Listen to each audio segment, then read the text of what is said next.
காட்கில் குழுவினுடைய அறிக்கையிலும் சுட்டிக்காட்டப்பட்டிருந்தது. அந்த அறிக்கையில சூழலியல் மண்டலம் 1, அதாவது எக்காலஜிக்கல் ஜோன் 1 மிக அதிக முக்கியத்துவம் வாய்ந்த பகுதிகளாக அவை குறிப்பிடப்பட்டன. அதில் இடம்பெற்றிருக்கக்கூடிய மாவட்டம் கோவை மாவட்டம், பொள்ளாச்சி, உடுமலை, தற்போது அது திருப்பூர் மாவட்டத்திற்கு சென்று விட்டது.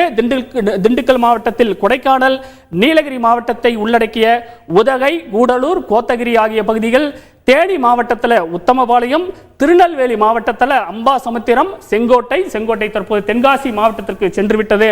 ஆக தமிழ்நாட்டில் இந்தந்த பகுதிகள் எல்லாமே அபாயமான பகுதிகள். இங்கெல்லாம் கூட பல்வேறு இயற்கை பேரிடர்களின் போது மக்கள் பாதிக்கப்படும் அபாயம் இருக்கு. அதனால கண்டிப்பா நிறைய விஷயங்களை நடைமுறைப்படுத்தணும் அப்படின்னு காட்கில் குழுவானது பரிந்துரைத்தது குறிப்பிடத்தக்கது.